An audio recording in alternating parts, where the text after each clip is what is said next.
I saw my sister breaking under her husband's lies. He stole $150,000, then vanished with loan sharks. She was ready to leave until he blackmailed her. But his final threat changed everything. My name's Jake, 32 years old, and I'm caught in a mess I never saw coming. Growing up in Seattle, my stepsister Emily, 28, has been my rock since our parents tied the knot. I was 12, she was 8, when my dad married her mom. My mom passed when I was little, and Emily's dad bailed early, so we clicked fast, like two kids piecing together a broken puzzle. We'd spend hours exploring the woods behind our house, sharing secrets, and promising to always have each other's backs. That bond stuck, even as adults. After my dad's heart scare last year, we started monthly barbecues at their place in Renton, just to keep the family tight. Emily's husband, Ryan, 31, usually skips these, always claiming he's got interviews or networking. Guy's been out of work for ages, and I've always smelled something off. But this time, at the latest barbecue, he showed up. I figured maybe he was turning a corner. Spoiler, I was dead wrong. From the second they pulled into the driveway, my gut screamed trouble. Emily, a nurse at Harborview Medical Center, looked like she hadn't slept in days. Her eyes were dull, her shoulders slumped, like the weight of the world was crushing her. Ryan? He barely looked up from his phone, muttering a half-hearted hello before plopping down on the patio. I watched him scroll endlessly, ignoring everyone, while Emily forced a smile, helping Mom with the burgers. I could feel the tension radiating off her, like a storm ready to break. I've always been protective of Emily. She's tough, but she's got this habit of carrying everyone else's burdens. Seeing her like that, faking it through the barbecue, hit me hard. I knew something was rotting in their marriage, and Ryan's smug indifference was the stench. I couldn't shake the feeling that I had to do something, but man, I had no idea how deep this hole went. Did I overstep by getting involved? That's what keeps me up at night now. The barbecue at my parents' place in Renton was in full swing. The smell of grilled burgers filled the air, kids ran around the backyard, and Dad was telling his usual bad jokes by the grill. But my eyes kept drifting to Emily. She was moving like a ghost, her nurse's scrubs still on, wrinkled and stained, like she'd come straight from a shift at Harborview. Her hands trembled slightly as she carried a tray of buns to the table. Ryan, meanwhile, had claimed a lawn chair in the corner, his face lit by the glow of his phone. He didn't even glance at her. I watched Emily dart between the kitchen and the patio, her shoulders hunched, her eyes flicking to Ryan every few minutes. It was like she was waiting for something permission, maybe. It made my skin crawl. I've seen her pull double shifts and still crack jokes, but today, she was a shell. When she went inside to grab more drinks, I followed, my gut telling me to check on her. In the kitchen, away from the chatter, I asked, "Em, you okay? You look beat." Her face crumpled. She slumped against the counter, tears spilling down her cheeks. My heart sank. She whispered, "We're drowning, Jake." They were 3 months behind on rent, $4,500 in the hole. Emily was working 16-hour shifts, sometimes back-to-back, to keep their heads above water. Ryan? He hadn't sent out a single job application in weeks. She'd come home to find dishes piled in the sink, laundry untouched, and Ryan sprawled on the couch, gaming headset on, passed out. Her voice broke as she told me she'd been hiding it all. She didn't want Mom and Dad to worry, especially Dad with his heart condition. She felt ashamed, like their crumbling life was her fault. "If I just work harder, pick up more shifts, maybe we'll catch up," she said, wiping her eyes. I wanted to hug her, but she looked so fragile, like she'd shatter. Instead, I promised to keep it between us, but my blood was boiling. Ryan was letting her carry everything while he did nothing. Back outside, I watched him, still glued to his phone, smirking at some meme. Emily returned, forcing a smile, but her eyes were red. The rest of the barbecue felt like a charade. I kept catching Mom's worried glances, but she didn't say anything. Dad grilled steaks, oblivious. All I could think about was Emily's tears, the weight she was carrying alone. I swore I'd find a way to help, even if it meant confronting Ryan. Looking back, maybe I should have seen the storm coming. Emily's tears in the kitchen lit a fire in me. I couldn't just stand by while Ryan dragged her down. The barbecue was winding down, the sun dipping low over Renton, casting long shadows across the backyard. Kids were chasing fireflies and Mom was packing up leftovers, but my focus was on Ryan, still slouched in his chair, thumb swiping across his phone. I took a deep breath, trying to keep my cool, and walked over. "Hey Ryan, how's the job hunt going?" I started, keeping my tone light. He barely looked up, muttering about promising leads and waiting to hear back. Same old excuses. I mentioned my buddy Mike, who runs a construction company in Tacoma. They're hiring, starting at $30 an hour, full benefits after 90 days. They even train new guys. Could be a solid start. I thought I was tossing him a lifeline. His face twisted, like I'd insulted his entire existence. "Construction?" he scoffed, his voice dripping with contempt. "You think I'm gonna swing a hammer like some dropout?" His words hit like a slap. I clenched my fists, keeping my voice steady. "It's honest work, Ryan. Better than nothing when Emily's killing herself to pay your bills." That's when he lost it. He shot up, chair scraping the patio, and got in my face. "You got no right, Jake. Always looking down on me because you think you're better." His breath reeked of beer, eyes wild. I stood my ground, but my heart was pounding. "I'm just saying, step up for your wife," I shot back. The yelling drew eyes. Mom froze with a stack of plates. Dad turned from the grill, frowning drowning. Emily rushed out, her face pale. I thought she'd see Ryan's true colors, but instead, she turned on me. "Jake, stop it!" she screamed. "You don't know what we're going through. Ryan's trying, and you're making it worse." Her words stung like a betrayal. I stood there, dumbfounded, as she defended him, her voice cracking. Ryan smirked, like he'd won some sick game. The barbecue ended in a hush. Ryan stormed to their car, Emily trailing behind, tears streaming. The rest of us stood in awkward silence. Mom pulled me aside, her voice sharp. "Jake, you should have stayed out of it. Ryan's sensitive about work right now." Dad piled on, saying Emily told them Ryan was working with a career coach, had big opportunities lined up. That didn't match what she'd told me in the kitchen. My head spun. Had she lied to them, or to me? I drove home to Seattle, my stomach in knots. Emily's red eyes, Ryan's sneer, the whole mess replayed in my mind. I wanted to help, but now I was the bad guy. Did I push too hard? Should I have just let Emily handle it, even if it meant watching her crumble? My wife Lisa, usually my voice of reason, said maybe I picked the wrong moment, but seeing Emily so broken, I couldn't stay silent. Now, I wondered if I'd just made everything worse. 2 weeks after the barbecue, the silence from Emily was deafening. My calls went to voicemail, my texts unanswered. I couldn't shake the image of her crying in the kitchen, or the way she'd turned on me to defend Ryan. My gut told me things were worse than she'd let on. I had to do something, even if it meant breaking Mom's rule about giving them space. I got Ryan's current address from her. He was crashing at his buddy Chris's apartment in Bellevue after he and Emily decided to take a break over another money fight. I pulled up to the rundown complex around 7 p.m. Beer cans littered the walkway, and the air smelled like stale cigarettes. Loud music thumped from Chris's unit. I knocked, my stomach tight. The music cut off, and after some stumbling, Ryan opened the door. He was a wreck, unshaven, in a stained t-shirt, reeking of whiskey. His bloodshot eyes narrowed when he saw me. Chris hovered behind him, looking uneasy, like he'd rather be anywhere else. "Jake, what the hell?" Ryan slurred, leaning against the doorframe. I kept my voice calm. "Just want to talk, man. Clear the air about the barbecue." He let out a bitter laugh, like I'd told a sick joke, but waved me in. The apartment was a disaster. Empty bottles everywhere, takeout boxes stacked on counters, and what looked like betting slips scattered across a coffee table. My heart sank. This wasn't just a guy down on his luck. I tried to keep it civil,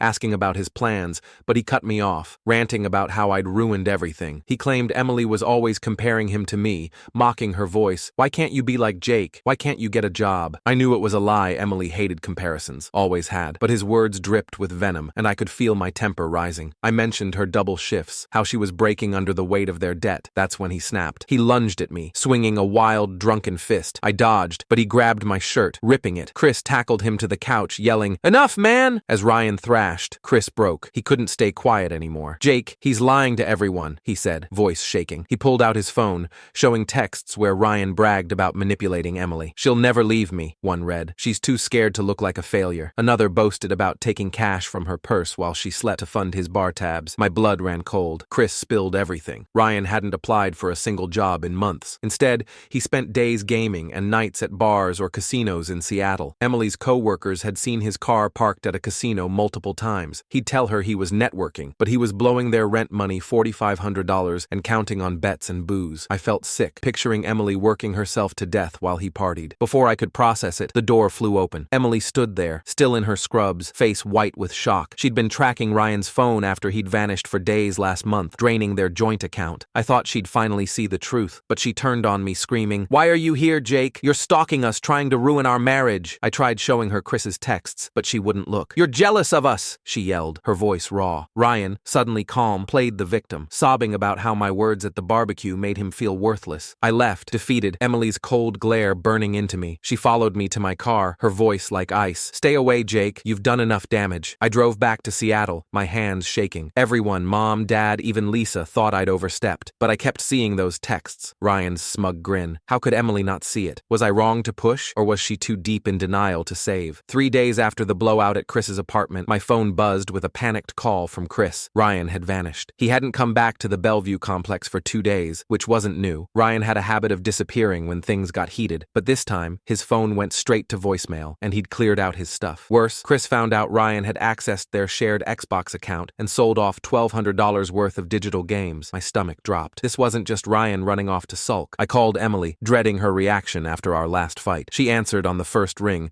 her voice tight with panic. "Jake, he's gone," she said, barely holding it together. She'd been trying to reach him since Saturday night when he didn't come home for dinner. At first, she thought he was just at a bar, blowing off steam. Then she noticed $500 missing from her wallet and charges on her credit card, $3,000 she didn't make. My heart raced. We had to find him. We spent the next 24 hours tearing through Seattle. Emily drove, her hands gripping the wheel, eyes red from crying. We hit every dive bar, casino, and gaming spot Ryan frequented. At the Lucky Strike Casino, a bartender recognized him from Friday night, saying he'd been there, throwing around cash like he'd hit a jackpot. My blood boiled. That was Emily's money, her overtime, her double shifts. We checked hospitals, called his buddies, even contacted his estranged parents in Cleveland. Nothing. The breakthrough came Tuesday afternoon. Tom, owner of the Red Lion pub in Capitol Hill, called me. Ryan was a regular there, always racking up tabs. Tom had security footage from Saturday night. I met him at the bar, Emily trailing behind, her face pale. The grainy video made my stomach turn. Ryan wasn't alone. He was with two guys Tom ID'd as local loan sharks, shady types who preyed on desperate gamblers. They left together around midnight, Ryan looking nervous but going willingly. Tom pulled me aside, voice low. "Jake, he's been borrowing from those guys for weeks. Started small, $200 here, $300 there. Kept saying he'd pay when he got a job, but it's way past that now. He owes thousands." Emily overheard, her eyes wide with shock. She admitted Ryan had been borrowing for months, promising her he'd win big to fix their debts. Then she broke down, confessing he'd maxed out 3 of her credit cards, $150,000 in debt, and pawned her grandmother's heirloom jewelry, pieces meant for their future kids. She'd kept it secret, ashamed, thinking she could handle it. Her voice cracked. "I thought he'd change, Jake. We went to the Seattle PD, but they were useless. Since Ryan left willingly and it hadn't been 48 hours, they couldn't open a case. The officer barely looked up, muttering about adults choosing to disappear. Even when we mentioned the loan sharks, he just said they'd look into it." We sat in the precinct parking lot, Emily sobbing, blaming me for pushing Ryan too hard at the barbecue and Chris's place. "Maybe if you hadn't confronted him, he wouldn't be so desperate," she said. Her words cut deep, but I couldn't shake the image of Ryan with those loan sharks. Was he running from them or worse, working with them? I felt helpless, watching Emily spiral between fear for Ryan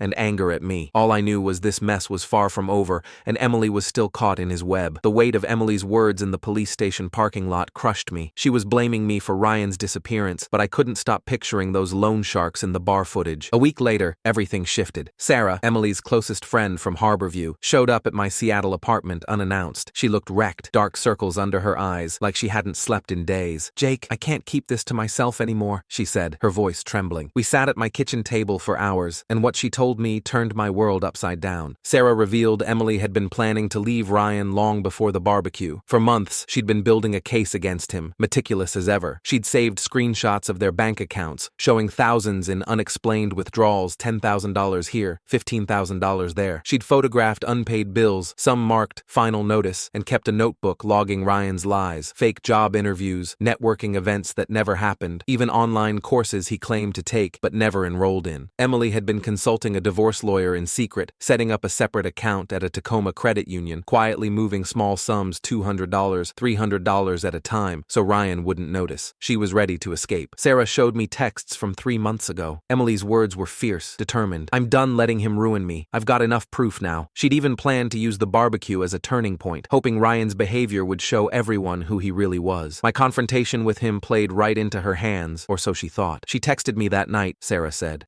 "Jake just showed everyone what I've been dealing with." She was relieved. My chest tightened. I thought I'd messed up, but Emily had seen it as a win. Then it all fell apart. 3 days after the barbecue, every piece of evidence vanished. The folder on Emily's laptop gone, her notebook missing. Even the secret email account for her lawyer was deleted. Ryan had found everything. He didn't just destroy the evidence, he used it to tighten his grip. He convinced Emily the universe was telling them to stay together. He spun a story that I was sabotaging their marriage out of jealousy, that I wanted her to fail. Sarah showed me texts from that week, Emily's confidence crumbling. "Maybe I'm wrong about him," one read. "What if I'm the problem?" It was gut-wrenching. Worse, Sarah dropped a bomb. Ryan was blackmailing Emily. She wouldn't say what he was holding over her, only that it was bad enough to paralyze Emily. "She needs to tell you herself when she's ready," Sarah said, her eyes wet. Whatever it was, it turned Emily from a woman ready to walk away into someone defending Ryan at all costs. She started pushing everyone away, even Sarah, who'd been her rock. I felt my blood boil, but also helpless. How do you fight a manipulator who's got your sister in a chokehold? Sarah said Emily's resolve started cracking after Ryan's disappearance. She'd caught him trying to hack her work email, looking for more dirt to use against her. That's when something in Emily snapped. She began asking Sarah about her old evidence, trying to piece together what she'd lost. Sarah had secretly kept copies of some texts, just in case. "I took this to Mom and Dad in Renton." Mom broke down, sobbing over the texts, finally seeing how much Emily had been hiding. Dad wanted to go to the police, but without Emily's cooperation, we were stuck. Sarah warned me Emily was unraveling. At work, she was making mistakes, mixing up patient charts, charts, forgetting protocols because she was so distracted. Ryan's social media didn't help. He was posting cryptic rants about betrayal and getting even, hinting he knew Emily was remembering the truth. I felt like I was watching a car crash in slow motion. Emily was still in there, the strong sister I grew up with, but Ryan's lies had buried her deep. We had to wait for her to fight her way out, but every day felt like a lifetime. At 3 a.m. on Tuesday, Emily showed up at my Seattle apartment, looking like she'd been through hell, but with a spark in her eyes I hadn't seen in months. She hugged me tight, her voice steady. "Jake, I'm done hiding." We sat on my couch, and she laid it all bare. Ryan's blackmail was about a patient who died under her care 2 years ago at Harborview. A chaotic night shift, a missed diagnosis, no one's fault. The hospital cleared her. But Ryan found emails where she vented to a coworker, questioning herself. He twisted them, edited them to look like she'd admitted to a mistake, and threatened to send them to the hospital board, the patient's family, even the state. Emily lived in fear of losing her nursing license, her career, everything. She'd stayed silent, watching Ryan drain their accounts, racking up $150,000 in debt. But last week, she caught him trying to hack her work email again, hunting for more leverage. Something snapped. She went to Harborview's administration, showed them the real emails, and exposed Ryan's blackmail. The hospital's legal team jumped in, not just to protect her, but to go after Ryan for extortion and cybercrimes. Divorce papers were filed Wednesday. Her lawyer, recommended by the hospital, was a shark, freezing Ryan's accounts and documenting every cent he'd stolen or gambled away. A restraining order came through that morning after Emily showed the judge Ryan's threatening texts, rants about making her pay if she left. Mom and Dad did a full 180. They helped Emily move out of their old condo while Ryan was at a bar. She's now in their guest house in Renton, safe. Dad hired a security firm to install cameras and new locks. Mom's been combing through Emily's financial records, piecing together evidence for the divorce. Ryan's mask is off. He's been posting unhinged rants on social media, claiming Emily was the abuser, that she trapped him. Nobody's buying it. He showed up at Harborview, but security hauled him out. Even his parents in Cleveland called Emily, apologizing for his behavior. They said he's been drunk dialing them, ranting about revenge. Chris and Tom, the bar owner, agreed to testify about Ryan's gambling and loan shark ties. The police are circling, especially after his old boss at a pharmaceutical company revealed Ryan wasn't laid off, he was fired for stealing samples to sell. Emily started therapy Thursday, determined to understand how she let Ryan break her down. "I was so strong, Jake," she said, eyes wet. "How did I become this?" Her colleagues at Harborview rallied, bringing her meals, covering shifts so she could meet her lawyer. The Emily I grew up with, the one who'd laugh through anything, is coming back, slowly. We're rebuilding, cautious, but hopeful. She apologized for letting Ryan turn her against me. I apologized for not finding a better way to help sooner. Yesterday, she laughed for the first time in months, a small joke about Dad's terrible barbecue playlist. It felt like a lifeline. Ryan's world is collapsing. His friends ditched him after the blackmail came out. The loan shark's associates are hounding him for cash. His lawyer dropped him when he showed up drunk to a meeting. He's facing charges for extortion and fraud, and the police are digging deeper. Sometimes I still can't believe it started at a family barbecue. I keep asking myself if I should have handled it differently, stayed quiet, let Emily figure it out alone. But seeing her now, free from Ryan's grip, I know it was worth it. She's got a long road ahead, debt, therapy, rebuilding her life, but she's not alone anymore, and that's what keeps me going.